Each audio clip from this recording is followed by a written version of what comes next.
박정희 대통령이 특히 이 ADD 국방과학연구소 분들한테 굉장히 많은 애정이 있었대요. 그래서 본인이 직접 가서 아이고 잘하고 있다 이렇게도 하고 또 이 국방 무기에 대해서 무기 개발에 대해서 많이 힘을 쏟았다고 합니다. 기자님, 그걸 애정 있다고 표현한 건 기자님 표현 방식인 거잖아요. 그걸 연구하고 있던 연구자 입장에서 그렇지. 야 오늘 대통령 오신댄다. 아직 안 만들었는데 감시하러 오는 느낌 들잖아요. 그럴 수 있죠. 그리고 네. 계속 중간 평가 계속 여러 번 하는 맞아. 느낌 이런 느낌일 것 같아요. 그럴 수 있는데 1970년에 대한민국에 대해서 물으셔서 그래요. 그때는 대통령이 어딜 가잖아요. 특별한 선물 같은 걸 줍니다. 그렇죠. 금일봉 같은 거. 그 뭐 구하기 힘든 시계 뭐 이런 거를 자기에 딱 담아서 주기 때문에 오는 게 아주 싫진 않았어요. 오면은 무조건 뭔가 오는군요. 옛날엔 대통령 시계 하나 딱 차가지고 이러면은 막 경찰도 뭐 움찔하고 마패처럼. 이런 시기였어요. 그건 진도가 나갔을 때 상황이죠. 진도 안 나가면 그냥 바로 집밥이에요. 그렇겠죠. 소총이야 뭐 잘 이렇게 조립한 거 이렇게 풀러봐서 뭐 모방이 할 수 있지만 미사일. 그러니까. 당장 미사일을 가져오라는데 이게 심정들이 어땠을까요? 이건 그러니까. 이거는 거의 초등학생한테 미적분 풀라고 한 거랑 똑같아요. 그렇죠. 대부분 미사일의 이 설계도를 대강 그리는 것도 한 1년 정도 걸린다고 이야기를 해요. 네. 그리고 우리가 잘 아는 지대공 미사일 중에 페이트리엇 미사일이라고 아시죠? 네. 그거를 처음에 미국에서 이 개념 설계한 게 1969년. 그리고 전력화된 게 1984년이에요. 그러니까 15년은 물론 지대공 미사일은 지대지 미사일보다 좀 복잡하긴 해요. 네. 그럼에도 불구하고 미국이 원천 기술을 가지고 있는 미국이 그 정도 시간이 걸렸는데 소총도 못 만드는 이 사람들한테 그런 국가의 연구진들한테 4년 만에 가져와라. 아마 앞이 깜깜했을 겁니다. 이거 진짜 미션 임파서블 중에 미션 임파서블이네요. 그렇지. 말도 안 되는 건데, 이거 진짜. 쉽사의 부담감이 엄청나셨을 텐데 실제로 이 비밀 쪽지를 전달받은 분의 그 인터뷰가 KBS 자료실에 남아 있어요. 진짜요? 네. 근데 거기에서 제가 그 말이죠. 극비라고 해서 그러면 저를 줬어요. 손으로 쓰신 거예요. 아니 무슨 사거리 말이죠. 200km의 지대지주 도탄을 말이죠. 75년까지 만들었어요. 처음에는 1단계로. 자세한 것은 국방부를 통해서 문서로 시달릴 것이다. 거기서 끝났습니다. 그리고 그건 소각해라 말이죠. 미국이 그런 그 기술 기반이든가 모든 생산시설 전문가들을 완벽하게 갖추고도 쓸 수 있는 무기를 갖다가 만들려면 10년이 걸렸습니다. 배치하는 데까지. 더구나 유도탄에 대한 그 생산 기반은 제로예요, 제로.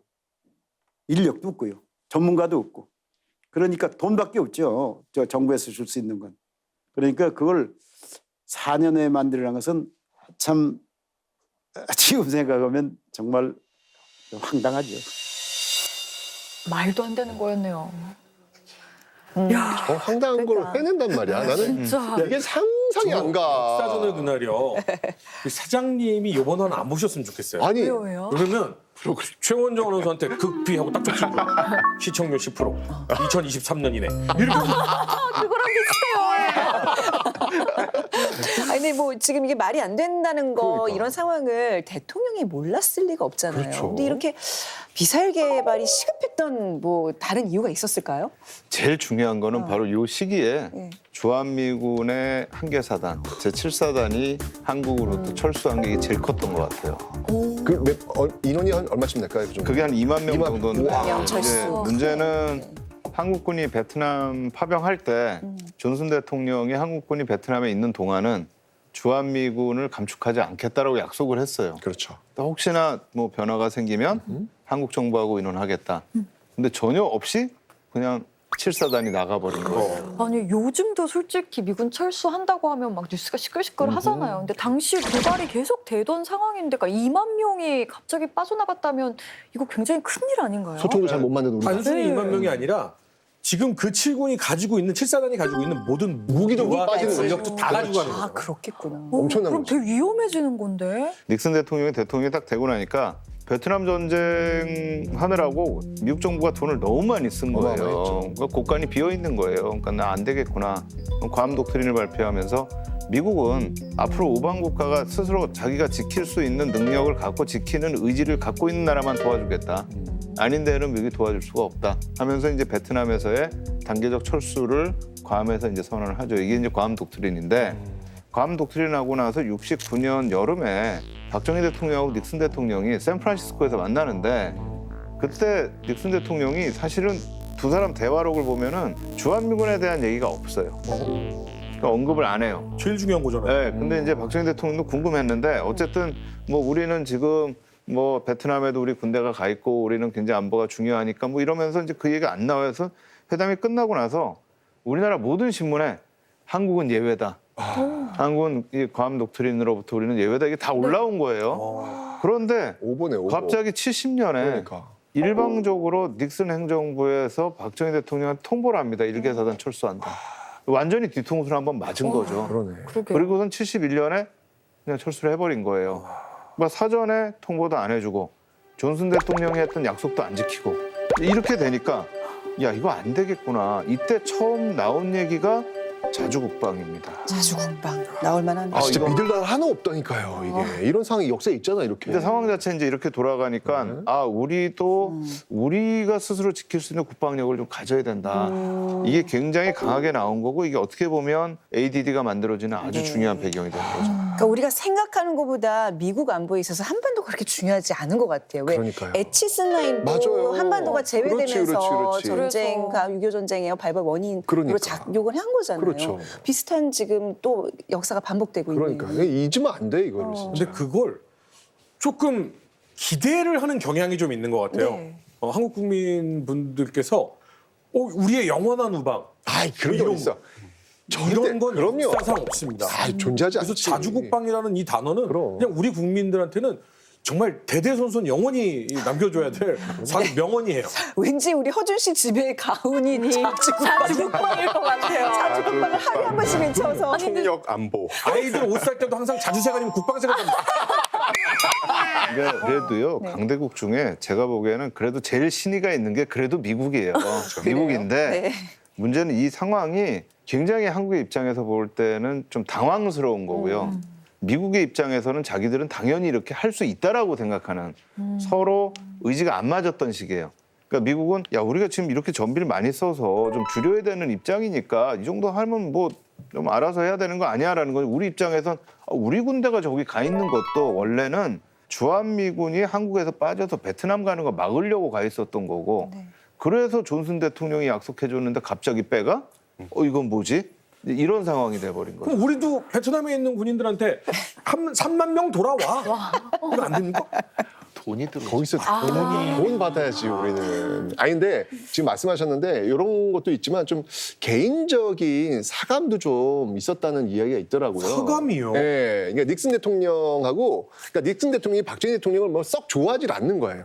그러니까 그 이유가 뭐냐면 1966년에 닉슨이 우리나라를 온 적이 있어요. 대통령 되기 전이죠. 네. 네. 그때는 닉슨이 대통령도 떨어졌고 네. 주지사도 떨어졌고 네. 그때 이제 박정희 대통령 만나러 온 거예요. 근데 이때 투자를 했어야 돼. 박정희 대통령이.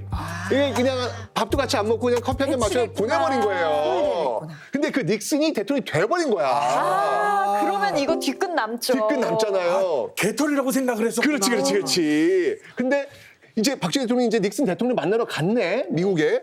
그랬더니 이 닉슨이 어디로 불렀냐면 그때 이제 마침 닉슨이 자기 그 대학 동문회, 그 동문회 모임이 있는 호텔에 묵고 있었나 봐요. 그리로 오라고 한 거예요. 좀 대통령한테 호텔로 오라고요? 자기가 묵고 있는 호텔로 오라고 한 거예요. 일국의 국가 원수가 그러니까. 왔는데 일정을 따로 잡아야지 뭐 하는 겁니까? 이거 게다가 더 중요한 건 뭐냐면 거기서 이제 밥을 먹어야 될 거 아니에요? 네. 밥을 먹으면 주로 만찬하면 강요들하고 먹어야 될 거 아니에요? 그렇죠. 그 동문회에 있는 친구들하고 같이 밥 먹게 한 거야. 합석을 시킨 거예요. 합숙을 시켰다고요? 야, 이거 어떻게 생각해야 돼, 이거? 이거 진짜 의도적으로 그죠? 대통령 무시한 거예요. 그죠? 박정희 입장에서는 엄청 압박감이 심했을 것 같아요. 닉슨 독트린 때문에 혼자서 스스로 방어도 해야 되지. 미국하고 관계는 점점 틀어지고 있지.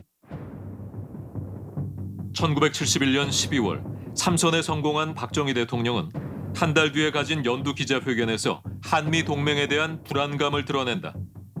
김일성이가 가령 무슨 구실을 잡아가지고 전쟁을 도발을 했다. 자, 미군은 다 돌아갔다. 한미 방위 조약도 없어졌다. 미국이 군대를 보내가지고 그걸 막아주겠느냐. 근데 이것뿐만이 아니었어요. 미국이 탁구 선수들, 자국의 탁구 선수들을 중국에 보냅니다. 핑퐁. 외교. 예, 네. 이제 핑퐁 외교가 시작이 된 건데 그 전까지는 우리가 구소련을 뭐라고 했습니까? 철의 장막. 중국은 주계장막 이렇게 불렀잖아요. 상호 간의 교류가 없었는데 이제 핑퐁 외교가 벌어진 거예요. 그 전까지 미국은 중국을 그렇게 쳐다보지도 않았어요. 근데 닉슨 독트린 이후로 이제 양국의 교류가 시작이 된 거죠. 1972년에 양국의 이제 지도자들이 만나서 회담을 하게 됩니다. 그러면서 무역 제한 조치가 풀려요. 이거 진짜 동네 형이 야 너 쟤랑 놀지 마, 쟤랑 나랑 완전 원수니까 절대 놀지 마 해놓고 안 울고 있는데 딴 데 가서 뒤에서 악수한 거잖아요. 그렇지. 우리 입장에서는 잘못된 만남인 그렇지, 거예요. 잘못된 지금. 만남. 그게 바로 닉슨이에요. 그렇지. 근데 박정희 정부도 두 군데로 움직입니다. 그 한편으로는 자주국방을 하면서 무기 개발 쪽으로 가는 거고요. 다른 한편으로는 1973년에 6.23 선언을 발표를 해서 우리도 북한이 수교를 맺고 있는 국가들하고 수교를 맺을 수 있다라고 하고 이제 원칙을 바꾸면서 이제 소련한테는 특히 좀 손짓을 하게 됩니다. 그래서 뭐 유니버시아드 대회 이 모스크바에서 열린 거에 우리 대표단도 파견을 하고 우리나라도 제대로 된 외교에 대한 생각을 하기 시작한 거네요. 그렇죠. 예. 근데 이거는 국가적인 생각이고 네. 우리나라 국민으로 생각하면 뉴스에 간첩이 내려와서 우리나라 국민을 공격했다, 대통령 목을 따라왔다 막 이런 얘기가 들려오고 미국은 중국이랑 손잡았다 이런 뉴스가 나오면 야 이거 우리 북한 또 쳐들어오는 거 아니야? 이런 생각이 들 수밖에 없는 시기였던 것 같아요. 긴장도가 싹 올라가고 진짜 미사일 개발이 필수적인 진짜 국가 산업이 될 수밖에 없었을 것 같아요. 근데 그때 박 대통령께 불러드리고 싶은 노래가 있네요. 오빠, 오빠, 오빠 돈 많아? 오빠 기술 있어? 지금 아무것도 없잖아요. 제가 알기로 그 누리호 제작 비용 1조가 넘는다던데 그 당시에 그 돈 어디서 나요? 근데 저는 노래가 아유, 오빠 돈 많아? 오빠 차 있어? 오빠 집 어디야? 아, 정말 진짜 돈이 어디서 나요? 근데 우리가 그동안 봐왔잖아요. 돈과 기술이 없어도 그럼. 우리 뭔가 해냅니다. 그게 대한민국 국민들이었잖아요.